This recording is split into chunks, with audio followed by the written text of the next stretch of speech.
Of course.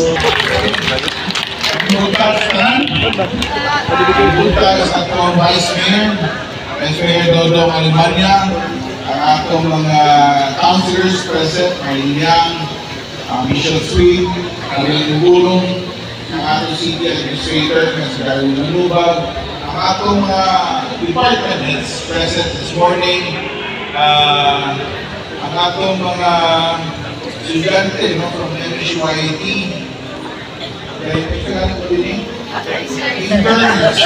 interns. Yeah. Go under labor, interns. Take note na. CIO, no? Sakto. Ako mga airpods, may butang ninyo.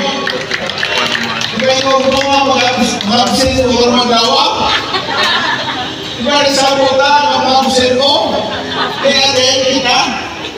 Pero, white choice daw, no? Trabaho yan po. Dili ka mo trabaho. Dahil kaya matilataw na. Mga borgulaton. Anyway, ang atong mga kauban, gikan sa mga national agencies na BJMP, Bureau of Fire Protection, ang atong PMP, ang natin, no?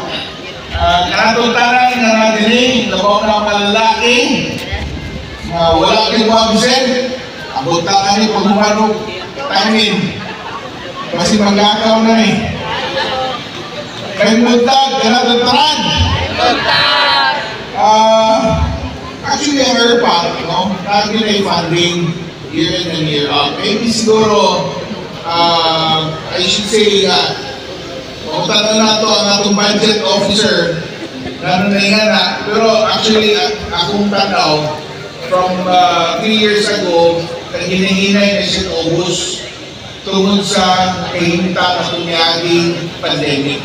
That's why as of now, talking about this year, I should say medyo ubos-ubos yung budget tungod na itong pagkita mo. But nevertheless, no, next year we're expecting a rebound. Rebound sa budget kay napunto ng 2022 ba? Next year? Times 3 plus 3. 2022. So during 2022, medyo nisaka na po ang atong revenue, no? Labaw na atong collection na ng tuliga. But nevertheless, talking about collection, ang atong itawag kong revenue code, tax code na to, 2010 pa. 2010 pa, imagine the potential kung atong i-upgrade, no, atong patasan at par with other cities, highly urbanized cities, kung pila'y ginakolekta, mas na ulos-ulos kamay, pero to make it more attractive for business people to invest, no? We could have collect more para mabalik natin sa katawhan pinagis ng servisyo. Anyway, ihanap nyo na, since 2010, imagine, konsyal ba ito, for more than 10 years, wala paghihapon na ang hinda. That's why, matawag ka ni gross para sa city, kay sayang kay punta magamit, no? Bilagi sa mga programa, sa mga EdPads, walang mga programa, mga project, no? Mga infrastructure, o ilan pa. Anyway, last week, no? It was a busy week actually. Monday, inaugurate ang JE Hydro Level 3 Potable Water System. Nag-launching sila dito sa Barangay San Roque. Dito yung Michelle Sweet, si Barangay. Hindi naman siguro yung putante San Roque, Michelle. Putante ko yung dito. Pati mo biyahin, no? Anyway, nag-launching sila, that is a 3, level 3. Meaning sa level 3, maabot sa mga panimalay. Magikan sa San Roque, paingon sa Barangay Dalipuga ang ilang target. Initial ilang target. So, actually, as per information, ubay-ubay ang nagpalista. Kung mga more than 10,000 ang nagpalista initially. Initial pa lang ka. Well, it's a welcome addition because matun pa sa Iligan Investment Promotion Center, ano na, that's the biggest, no, na ni-invest karon sa Iligan for this year.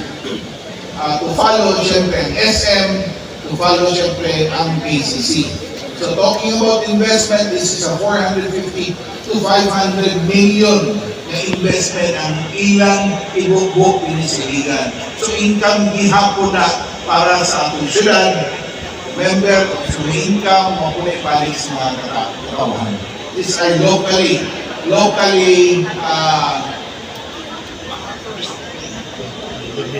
term, local source.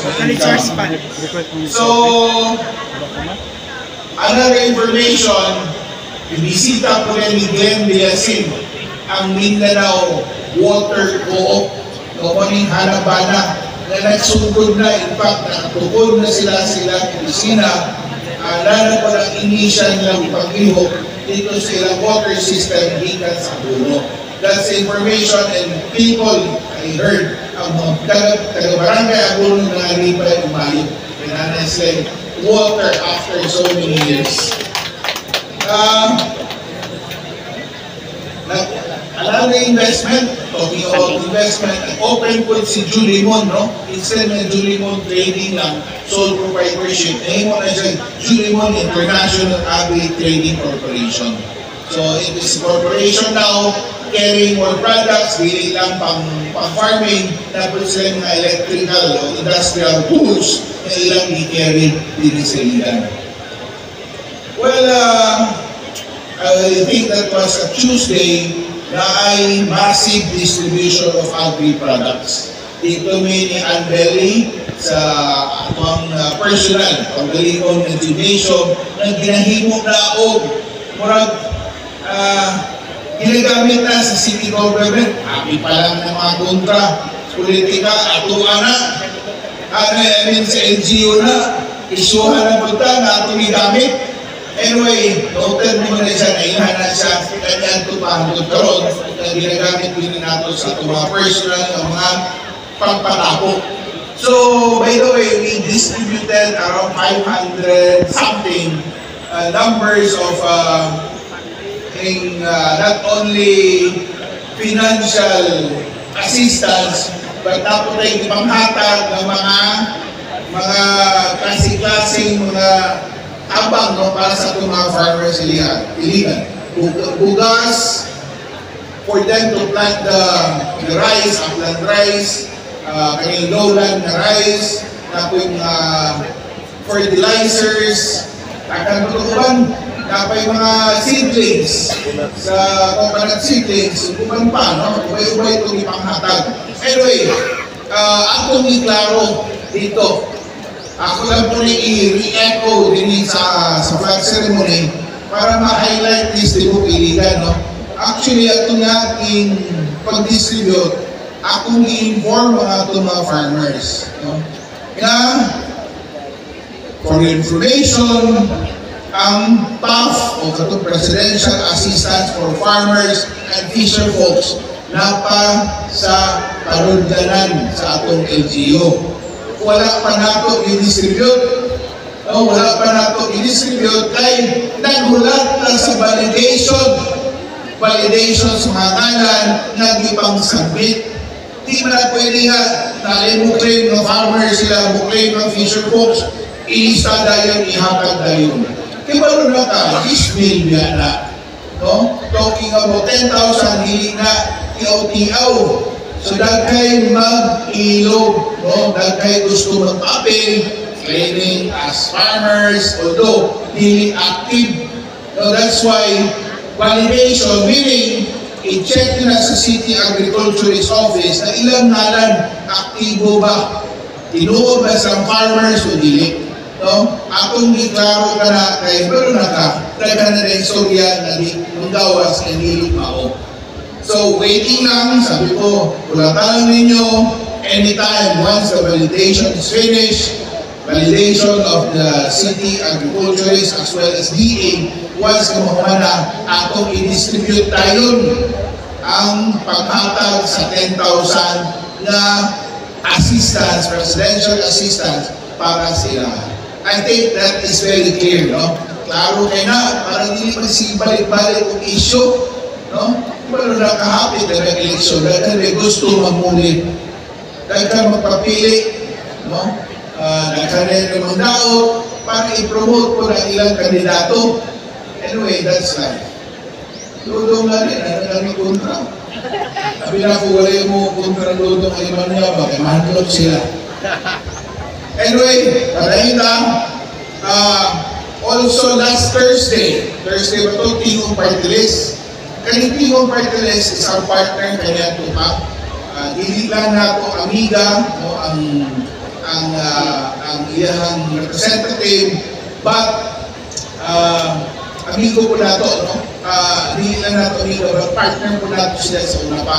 I'm talking about Piedra Romualdez. Siya mo lang chairman sa accounts kanya to, ng Congressman Pakita, who very helpful siya in matters of talking about the accounts of this, the 18th Congress kanya to. Anyway, nagtukod sila sa ilang Tingog Center din sa Iligan.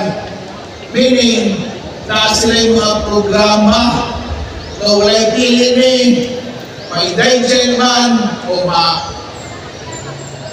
medyo may maglisod, no? Dili ko sa iyo yung mga kalit-kalit gani na pangitabo na sa medical mga incidents, mga problema. So it's open for anyone to partake, to visit.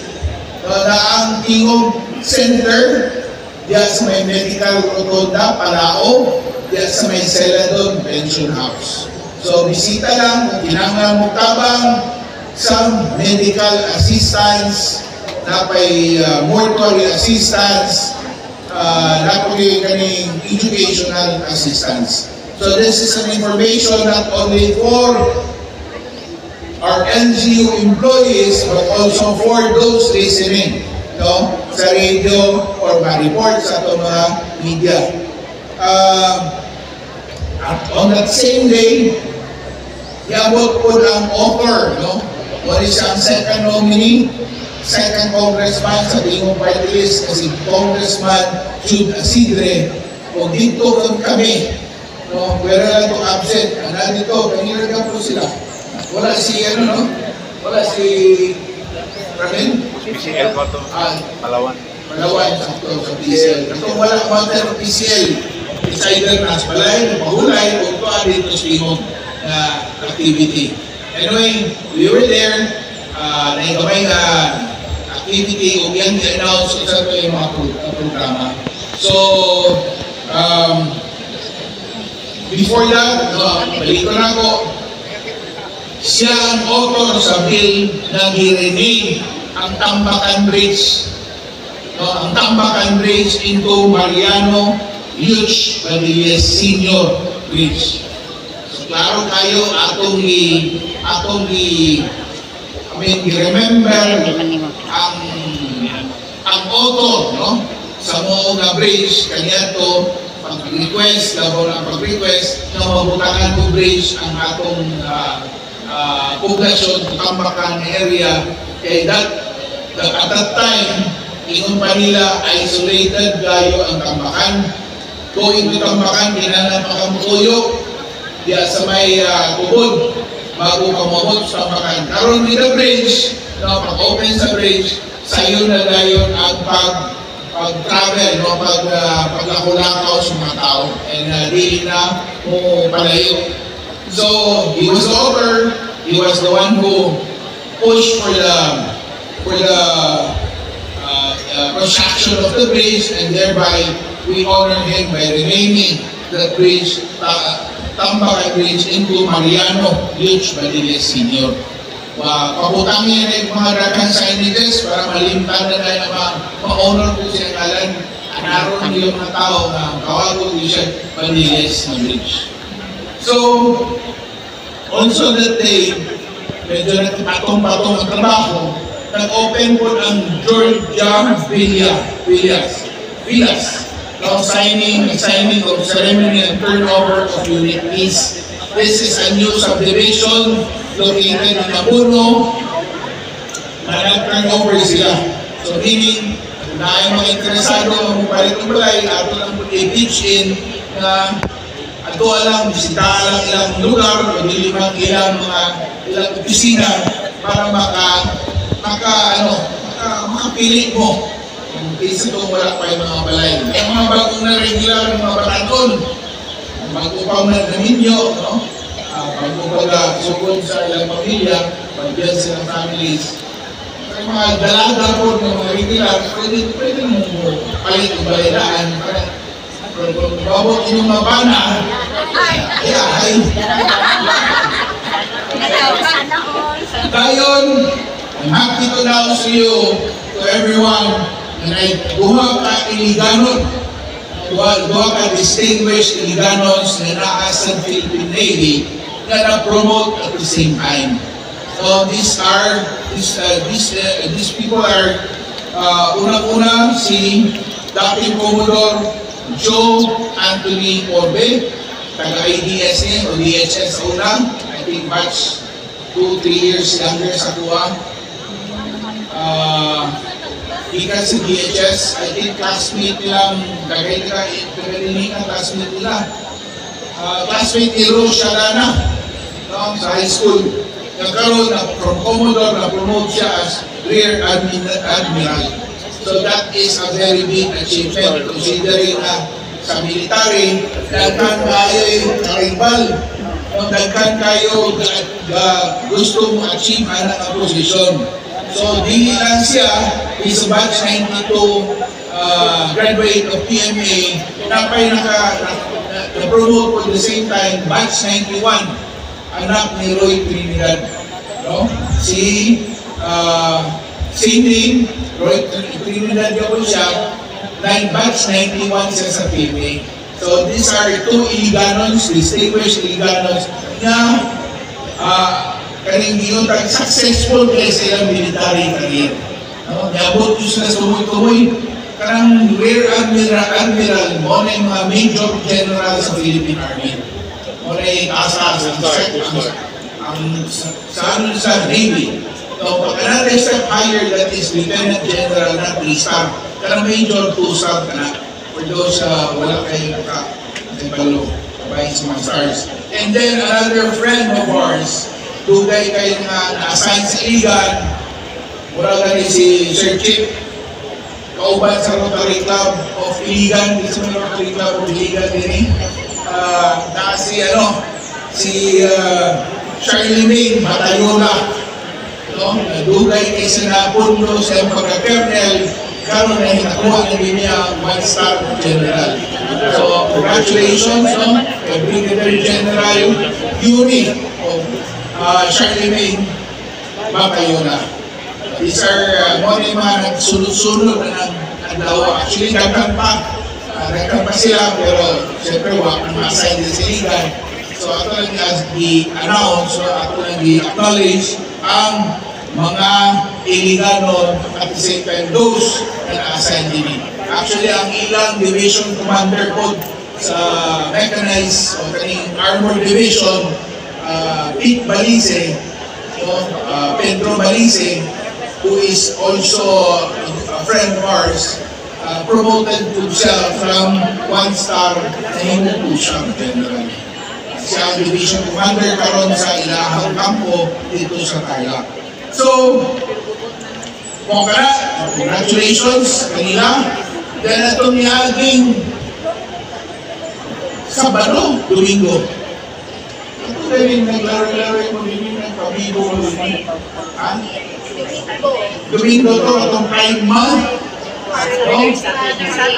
Saturday ba to? Saturday. I heard it was very successful. No? Pride Parade. Napil ba ka, Michelle? Wala. Si Marlene dito. Take you guys, Marlene ka rin. Ay mo kalimot ka, Marlene lang, ha? Si Michelle Sweet, ayaw po mo kalimot. Siyempre, wala dito, labaw na si Ramil Timburong. ay kalimot. Especially sa atong Vice Mayor, Dodong Alimandi. Nagnaon ako. Run away ni siya.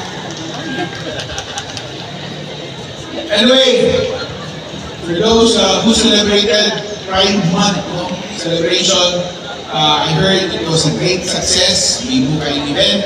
Daghan kayo participate. Nagulan ba? Wala pa. Sige po mga kayo. Successful dito siya. Ulan, pero successful na. Kung pareho po itong araw ng ililan doon, ulan, luman, nagkakitao, so dahil nilang si Sayo naman. Anyway, congratulations to Kanatotanan for those departments as well as department heads na aktibo kayo na participate yun hindi lang sa governance at na po sa atong mga lain-lain events hindi sa atong LGU. Salamat kay Limitan. Truly, you're indeed a part of this administration, and what's important is that you are working hard. So this is not about atong kaugalingon. This is for Iligan. Para ni sa atong syudad sa Iligan, kung makita ninyo nga successful ta sa opisina, how we serve, how we deliver our functions, makita ang nila hinahinay na makita ang resulta. Ang hinahinay yung sigurado. Kaya po yung streamer din eh. So, di na ko rason. Congratulations sa natin talan. Ang buntag, asenso.